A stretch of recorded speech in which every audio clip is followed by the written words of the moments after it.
Hello and welcome to the Moviedio channel. Today I'm going to describe The Giver, a drama, romance, and science fiction picture. There will be spoilers ahead. Keep an eye out and be cautious. Following a natural disaster known as the Ruin, civilization was restructured into literal black and white villages. Elders, particularly the chief elder, govern over the communities. Anything that threatens unity was removed in order to maintain peace and harmony. This means that there is no such thing as skin color, race, or religion in this universe. Everyone is the same person.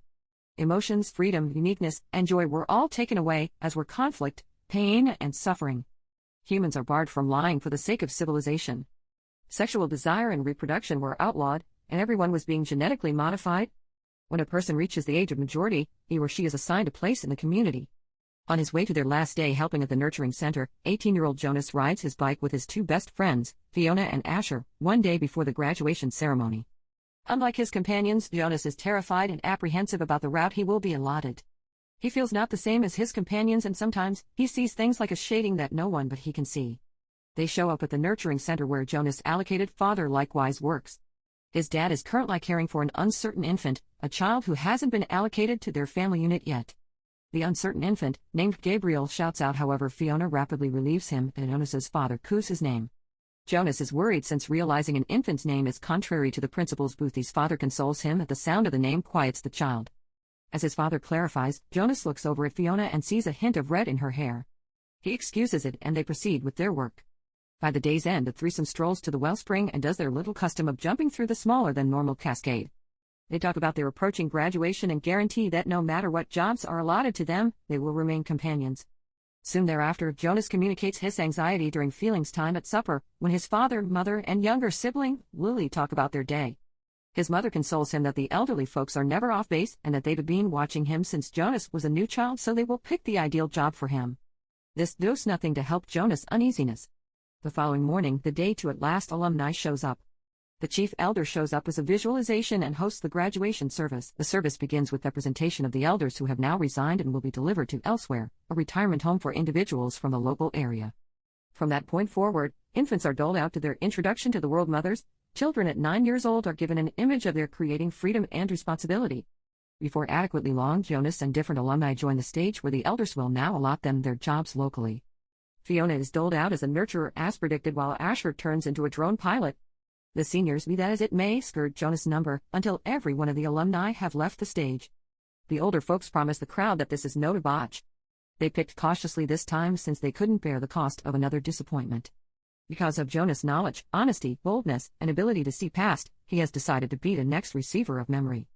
After the function, Jonas asks his father what the chief elder means. He can't manage the cost of another disappointment, yet his mother closes down the discussion. In his room, Jonas activates the chip to find out with regards to his new job. As the following receiver of memory, it's his obligation to report straightforwardly to the current receiver of memory. After his preparation, he is to return to us abiding right away. At this point, he is additionally excluded from rules governing rudeness and he can pose any inquiry. Beside his day-by-day infusion, he will not take any medicine, particularly ones that forbid torment. He may not examine his training with anybody and he will be allowed to lie. On his first day of preparing, Jonas wears his uniform, making him stick out from the rest, and rides his bicycle right to the edge where a house stood. He goes into the house, and since he's the new receiver of memory, it makes the current one the giver. The giver sits on his seat and causes Jonas to sit opposite him. All the humans in their networks have no recollections of the antiquated past aside from one, the receiver of memory. At the point when the older folks need direction on an issue past their experience, they go to the receiver of memory who gives them astuteness. Since Jonas is the new receiver of memory, it's his role as the giver to impart this set of experiences to him. Jonas recognizes an imprint on the giver's wrist as he draws nearer towards him. The giver sees a similar blemish on Jonas' wrist as he takes his hands in his. As their hands near one another, Jonas is in a flash transported into another world that he has never seen. It's freezing and he's encircled by stuff that you call snow. He recognizes a sled and takes a ride on it until he stops at the edge of a house where a family is singing a Christmas tune. All at once, Jonas is returned to the giver's room. The giver discloses to him that he will recall the names and feelings on schedule. As they head back home, the giver tells Jonas that he will discover that there is something else entirely to the world they presently live in. In the evening, Mother gets some information about his preparation and notification that there's something else about him. Their discussion is stopped when Father carries Gabriel to the house. He chose to bring him in to assist him with making up for lost time with his turn of events. Jonas recognizes a similar blemish on Gabriel's wrist and realizes that this child will be picked as well. The following day at preparing, they investigate the concept of shading. Jonas shares that the main shading he saw was red in Fiona's hair, while the giver discloses to him that his first tone was yellow. Jonas saturates the recollections again and sees a burst of shadings in the sky. He's seeing what's known as a dusk. At the point when he opens his eyes once more, he begins to see the shadings in the room. The more he finds out with regards to the tones, the more he will see theme in this world. The older folks chose to dispose of shadings since it empowered jealousy. As Jonas looks out the window, the fog clears up only a tad and uncovers a tree. They were informed that there was nothing past the fog, however at that point once more, they were told a ton of things. When morning comes, Fiona finds Jonas laying on the grass and watching the sky, yet in contrast to him, Fiona can't see the colors that he can see. Asher discovers them clasping hands and welcomes them to the survey point where they can watch the robots fly. At the review point, Asher discloses to them that he's seen elsewhere. It's just a couple of homesteads and houses like the networks. What's impossible to miss is that he saw two huge rocks, as though they're shaping a triangle. The two then at that point get some information about his work. Rather than advising them, he shows them. Jonas snatches a plate and Fiona does likewise. Asher retreats and returns to his preparation. In the meantime, Jonas and Fiona sit on their trace and propel themselves down from the survey point and into the grass underneath. They giggle as Jonas helps Fiona to her feet. The people group radio advises them that it's discourteous to touch individuals outside their nuclear family. In the interim, the chief elder meets with the giver and gets some information about Jonas' preparation. She advises him that Jonas was gotten practically sharing his training with companions. The giver discloses to her that this is unavoidable, and even he, at the end of the day, attempted to share his training with his companions when he was more youthful. She cautions him to not get out of hand and to remember what befallen the last receiver. He frowns at her and discloses to her that the receiver had a name. At the point when they have their preparation for the afternoon, the giver gives a few books for Jonas to read. A guide takes away from one of the books. It's a guide of their reality with an enormous boundary called the boundary of memories. Jonas infers that on the off chance that one of them shuts the limits, the recollections of the world will be liberated. The giver then, at that point, drives him to the storm cellar and shows him a piano. He acquaints him with music and the importance of feelings. He then reveals to Jonas that the morning infusions they take eliminate their capacity to feel feelings. He grabs Jonas' hand and transports him into another memory, this time an archaic wedding loaded with food, music, and moving. At the point when he awakens, Jonas feels a scope of feelings he's never felt. At the point when he Geshem in the wake of preparing, he shows Lily how to move. His folks see them moving and look upset. A multi-dimensional image message from the chief elder interferes with their discussion. The remainder of the family go out and start their day while Mother stays to converse with the chief elder. The chief elder expresses her concern in case Jonas is being prepared appropriately, however he consoles her that she is. He deceives her and reveals to her that they sit together and talk. As he goes out, he snatches an apple and utilizations item the morning infusion rather than his arm. At the point when Jonas leaves, the chief elder cautions his mother to be more worried about his child. Throughout the following not many days, the giver teaches Jonas about everything from the antiquated world. He imparts to him different recollections from different individuals, societies, and religions. He likewise educates him regarding the animals that they used to have. He shows him each worldwide achievement and every important verifiable occasion from quite a while ago. Jonas feels enchanted at what he's realizing. Insistently that he masters something, the more he needs to learn. He adores the old world on the grounds that it feels more complete by one way or another. At a certain point, the giver feels Jonas is prepared to know torment. He holds his hand during a meeting and gives him a memory of certain poachers killing an elephant. At the point when Jonas awakens, he winds up crying. The giver solaces him, reminding him that there are undeniably more agonizing what might be on the horizon. Soon thereafter, Jonas can't rest and instead solaces Gabriel in his support. He enlightens him regarding the creatures and is able to show him by holding his wrist. As of now, Jonas understands that Gabriel might become the new receiver of memory. He watches Fiona from her window and dreams of her when he rests. In his fantasy, both of them lock lips together. Jonas tells the giver about his fantasy and discovers that it's a blend of imagination and reality.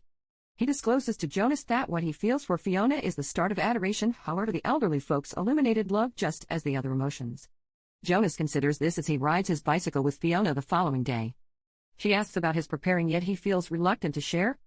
He additionally has a confounded outlook on his sentiments for her. Later at home, he gets some information about the idea of adoration, however their clarifications don't help by any stretch of the imagination. He wraps up Gabriel for the evening and reveals to him that he adores him. He then at that point shares a few happy recollections with him before he rests. The following day when Jonas shows up for preparing, Hef finds the giver on the floor.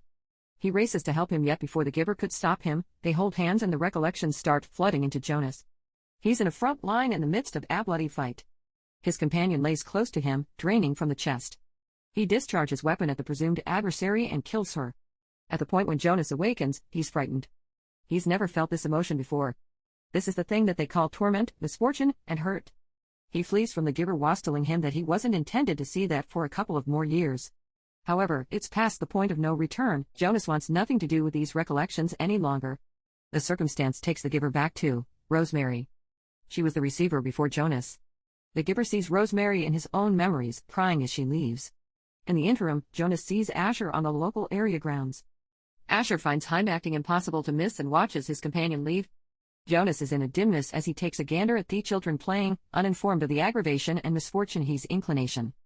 Fiona approaches him and he at last collapses. He reveals to her that he's quit taking his infusions and needs to keep being a receiver. He urges her to stop her infusions as well, and before long she'll know what he's talking about. Fiona believes he's nuts and demands that he doesn't stop his job. He then at that point tells her to get together with him tomorrow at the wellspring. Jonas gets back to the house at the edge and finds the giver in the storm cellar watching a memory. The giver at long last informs Jonas concerning Rosemary, his girl, and the receiver before him. She was in preparing for only 2 months when she insisted that she was prepared to take on the aggravation. He then at that point showed her a memory of a mother losing her kid. Shockingly, the memory was excessively difficult for her, and the following day, she went to the elders and requested to be delivered into elsewhere. Jonas feels that it couldn't be too bad if Rosemary was just living in elsewhere. However, the giver gives him a dull look and shows him a multi-dimensional image video of individuals who were delivered that morning. Jonas takes a gander at the video and sees she's father taking care of a child from a bunch of twins. He takes the child to a different room and proceeds to infuse it on the head. There must be one of exactly the same things, thus twins are separated and the other one is delivered to elsewhere. Jonas examines loathsomeness as he watches the child stop moving. The child kicks the bucket and his father isn't even mindful of what he's doing. He doesn't know that what he's giving the youngster is a deadly infusion. The giver discloses to Jonas that the people don't grasp the idea of death since they've never been acquainted with it. It ends up all the youthful adult individuals they were delivering to elsewhere were being killed by deadly infusion. Jonas is furious at the giver and requests to realize why they've never effectively stopped this. He tells Jonas that there's no point if these individuals can't feel. In the wake of preparing, he rushes to the wellspring and finds Fiona in pieces. She didn't take her morning infusions and is currently feeling overpowered. He holds her hands and gets some information about her feelings. He then at that point inclines in and kisses her. They both feel a warm, fluffy inclination inside them. Jonas discloses to her that there is something else to what they were living in, yet Fiona leaves. At the point when he returns home, he doesn't join his family at supper, deeply concerning his mother. He asks where Gabriel is, and it just so happens Gabriel has bombed his test for development and will be delivered into elsewhere. In spite of his folks thinking this was a good thing, Jonas knows better. This is a capital punishment. He gathers his pack and escapes through his window just to be drawn closer by Asher. Asher questions his particular conduct and stops him from getting away. He attempts to blockade Jonas, however he punches him far removed. He then at that point gets back on his bicycle and rides right to the edge. At the point when Jonas shows up, he looks for help from the giver, who joyfully helps him. They structure an arrangement together. Jonas will take Gabriel and travel to the limit of recollections with the goal that every one of the recollections of mankind will be free, and the giver will stay here and assist with directing individuals whose recollections have recently been reestablished. He asks the giver for what reason he never did anything this load of years on the off chance that he had the guide, yet it turns out the giver was simply waiting for somebody like Jonas to go along. In the meantime, Jonas' mother reports to the chief elder after Asher announced Jonas' departure to her. They raise Jonas' movement from the past year and start finding him. Back at the edge, a visualization transmission reports that Jonas is missing and is being found. The giver gives him the guide and gives him on a last memory to give him fortitude. Jonas rides his bicycle to the nurturing center and approaches Fiona. He figures out how to persuade her to take him to the limited floor where Gabriel is being held together with the other uncertains. In the interim, fighters are as of now assembling outside the middle. Jonas reveals to her that he's leaving the local area around evening time and taking Gabriel with him. He asks Fiona to go along with him, however she denies, saying that she can't abandon her family. He guarantees to come back for herself and they share one final kiss. Jonas accepts Gabriel as Fiona takes another cradle and baits the security away while he gets away. Jonas runs outside and takes one of the security motorcycles as Fiona is at last gotten. He rides right to the edge as greater security chase him. As he's approaching the finish of their property, he takes a full breath and takes the dive towards the obscure. He vanishes into the fog and grounds into obscure landscape beneath. Since the elders can track him now, they take in Asher and Fiona for cross-examination. In the meantime, Jonas has reached the desert and is going at maximum velocity towards the line. Back at the Central Command, the elders learn about Jonas' arrangements and capture the Giver. The Giver awakens in jail along with Fiona while the elderly folks hold a ceremony of loss for Jonas to attempt to compensate for his vanishing. The chief elder uncovers to Asher that Jonas is reasonable still alive and appoints him a secret mission to find him and dispose of him. Asher acknowledges the task yet feels conflicting feelings since Jonas is his dearest companion. Past the fog, Jonas has now abandoned Edith's bike and has begun strolling. All at once, Asher's robot shows up and he begs his companion to believe him and let them go. Jonas begins running, however the robot's magnet pulls them far up into the clouds. Asher then at that point flies the robot to a waterway and drops them. He does save the heart to kill his companion, and on second thought discharges them into the water so they could escape. He delays until he sees Jonas re-emerges from the water prior to taking off. The chief elder contacts Asher and without precedent for his life, Asher lies and discloses to him that Jonas is dead. In the interim, Jonas and Gabriel escape the water and proceed with their excursion towards the line. In spite of needing to surrender many occasions, the memory of Fiona makes a big difference for Jonas. He had to mock it with the goal that he could return and safeguard her. In the interim, Jonas' mother removes Fiona from Herzl and has made the plans for her delivery to elsewhere. Fiona enlightens mother that she understands about Jonas has. She's felt things she's never felt and she knows there's something else to the vacant daily routines they've been experiencing. Back at the past, Jonas and Gabriel have arrived at the cold mountains. They battle against the unpleasant cold as he discover their direction towards the boundaries. Jonas actually takes a look at his guide. The pinnacle stamping fee border ought to be around here someplace. As they proceed with their excursion, Fiona is accompanied to the chamber room where she will be delivered. The Giver shows up at the opposite side of the room and joins the older folks. He asks the older folks to end this act and to at long last deliver the people from this jail. The chief elder counters back saying that they're whimsical on the off chance that they think bringing back affection can help them. Love can without much of a stretch go to enthusiasm and afterward energy, into disdain and then murder. Individuals are powerless and egotistical. Out of the relative multitude of individuals, the Giver should know best that when individuals are given the force of decision, they generally pick wrong. In the interim, Jonas awakens in the middle of the snow, having imploded from the cold, and supports Gabriel in his arms. He sees Theseld, actually like in the memory, and gets on it. They slide down the frigid slope, lastly reach the tower showing the boundary. They go through the power field and a great many recollections are re-released similarly as they're going to put the infusion on Fiona. Jonas and Gabriel show up at the house, feeling delighted to realize that it's genuine. What's more, in his heart, Jonas realizes that Fiona is safe and they will see each other very soon.